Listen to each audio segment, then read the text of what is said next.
thank you for staying with us. This is the South African Morning. Good to have you back. Let's take you through this. South Africa has been dealing with the thorny subject of land appropriation for the longest time. This Human Rights Day, we explore why divorcing human rights from land rights would be a betrayal of the liberation struggle. Vumelana Advisory Fund Chief Executive Peter Sito joins me now to unpack some of the concerns around land restitution and the need to address the matter with caution, yet at a faster pace. Mr. Sito, thank you so much for your time. And good morning to you. Happy Human Rights Day to you. You're here to take us through this important conversation. Divorcing human rights from land rights would be a betrayal to the liberation struggle. Why is this so in your view?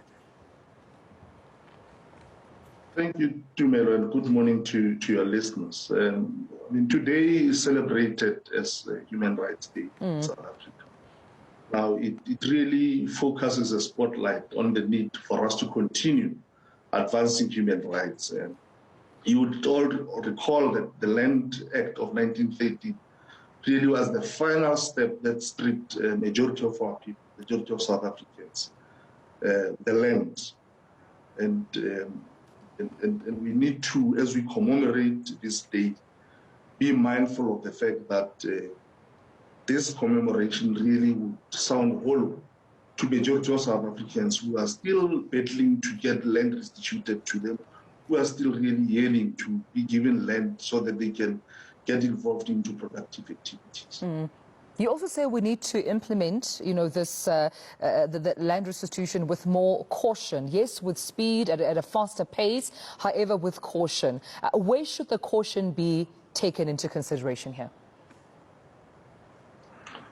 Well, the reality is at the point when land is given to our people, they don't always have access to finance, they don't always have access to markets, they don't always have, sometimes the technical know-how to run some of these businesses. So it is important for us to do assessments before we can actually hand over the land to our people, primarily to identify those areas where we need to give them support.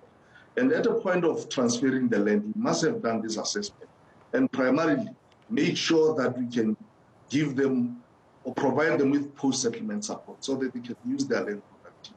So it's pointless really just pushing whilst the land lays fallow. We know that the bulk of the land that has been transferred thus far remains unproductive. And I think we need to really try and address that. And one of the things that we are advocating for is there is the need to bring the private sector into the equation, because there's a huge demand on the government fiscus. For us to expect that government alone can resolve some of these challenges, which are well documented, I think we will be dreaming.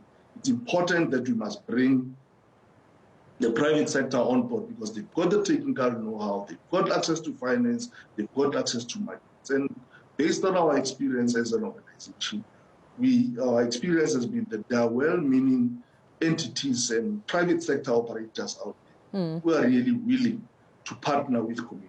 Right. It's not only land rights that you speak about, Mr. Sito, as I understand, it's also water rights. You also acknowledge the fact that there's still a gap that needs to be filled when it comes to water rights, particularly it's still remaining in the hands of large commercial farmers. How do you think the issue around water rights and land rights together can be, of course, addressed?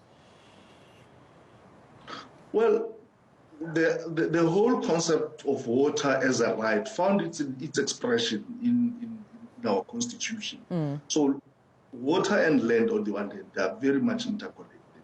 So, but the reality is, whilst these resources are relevant for sustainable development, they've been managed differently and they've been managed in silos. We know that in many projects, especially land reform projects, where people got their land back, etc., a lot of projects actually fail because water is not available. This points to the notion that the synchronization between water allocation on the one hand and land reform must be improved, i.e. we need to ensure that at a point when the land is actually transferred to the beneficiaries of land reform, simultaneously, water use rights are also allocated to those beneficiaries. All right, well, we'll have to leave it then. I appreciate you speaking to us this morning, Mr. Peter Sito, of course, Chief Executive